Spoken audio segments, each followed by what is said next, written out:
What would you do if someone told you that a nun, living in complete isolation, under strict rules, with no contact with the outside world, somehow became pregnant, and no one could explain how?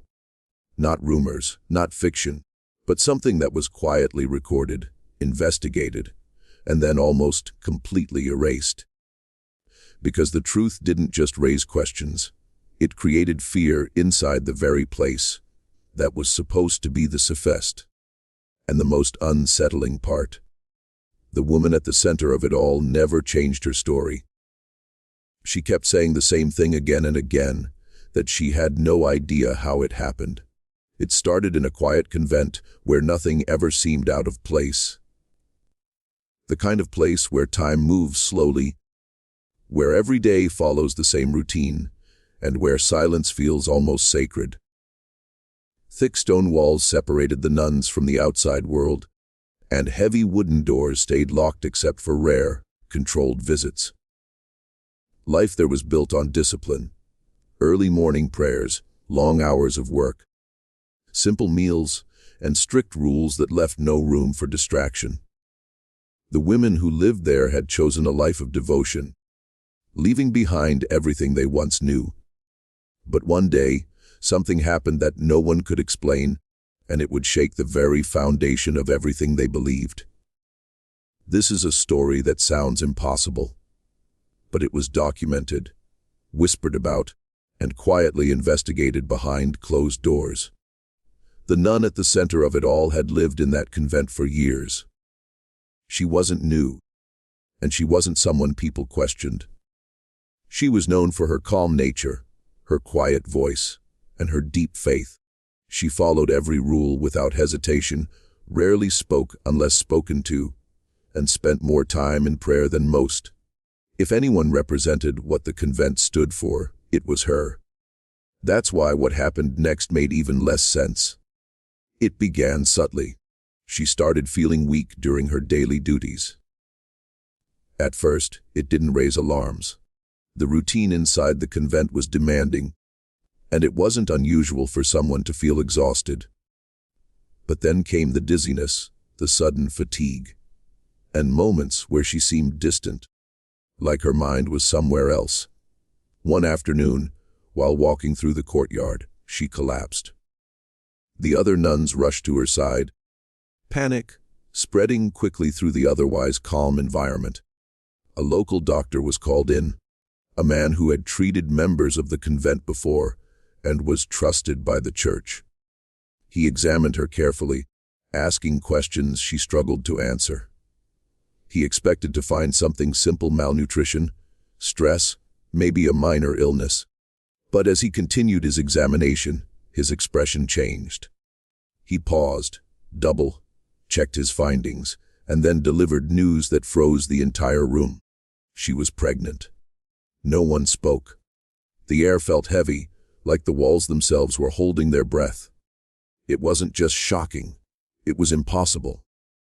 This was a place where contact with men was nearly non-existent, where movement was controlled, and where every action was observed. There was no clear way this could have happened. At first, the situation was handled quietly. The church authorities were informed in private, and strict instructions were given to keep everything contained.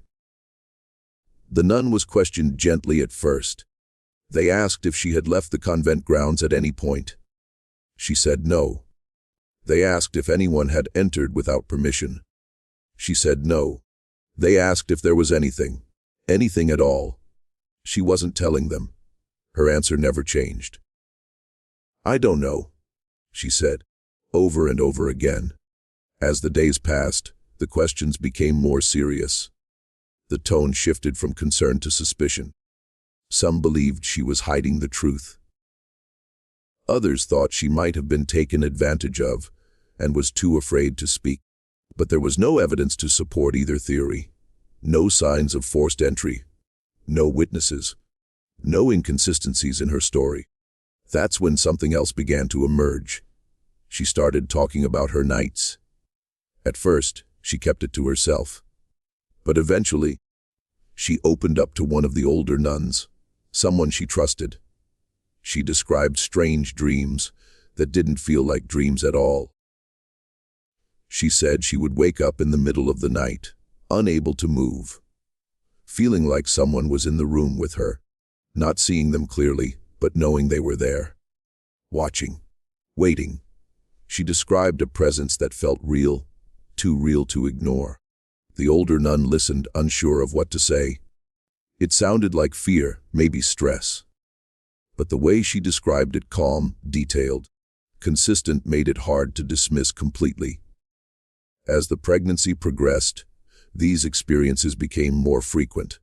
She claimed she could feel something beyond just the child growing inside her. Moments where she felt sudden cold, even in warm rooms. Times when candles flickered without reason. Nights when she woke up with the feeling that someone had just left her side. The atmosphere inside the convent began to change. Conversations became quieter. People avoided eye contact. Some nuns started praying longer, more intensely, as if they were trying to protect themselves from something they didn't understand. Others stayed away from her completely, unsure of what to believe or how to act. The doctor continued his visits, documenting everything carefully. Physically, the pregnancy showed no abnormalities. Everything appeared normal. But even he couldn't ignore the growing tension in the air. He asked questions, not just about her health, but about her experiences. And each time, her answers remained steady. "I feel like I'm not alone," she said. Despite everything, no official explanation was ever given. The church avoided making any public statement. Whatever discussions happened were kept behind closed doors. And as time moved forward, the situation became something no one wanted to talk about. But no one could forget. When the time finally came, the birth was handled in complete secrecy. Only a few people were present. The rest of the convent waited in silence, praying, whispering, wondering what would happen next. And then it was over. Some accounts say the child was completely normal. Healthy, quiet, nothing unusual. Other versions of the story suggest something different. That there was something in the room that didn't feel right, something that no one could put into words. The truth is unclear, and maybe that's intentional. Because not long after, the records disappeared. Documents were sealed, access was restricted, and the entire incident was slowly erased from official history. The nun was no longer spoken about. The child's fate was never publicly confirmed. It was as if the entire event had been buried on purpose. But stories like this don't stay hidden forever. They survive in fragments, in whispers, in accounts passed down quietly over time. And the lack of answers only makes them stronger. Because when something doesn't make sense, when there's no clear explanation, your mind starts to search for one. Was it something human that was carefully covered up? Was it a misunderstanding that grew into something bigger? Or was it something that doesn't fit into logic at all? On the Fear Sermon. These are the stories that matter most. The ones that don't give you easy answers. The ones that stay with you long after you've heard them. Because sometimes, the most unsettling truth isn't what happened. It's the fact that we may never know. Now I want to hear from you. What do you think really happened here? Do you believe there's a logical explanation that was hidden? Or do you think this was something beyond understanding? Drop your thoughts in the comments. I read them all, and the discussions always get intense. And if this story gave you chills, share it with someone who loves mysteries like this. Let's see what they think. Because some stories aren't meant to be experienced alone.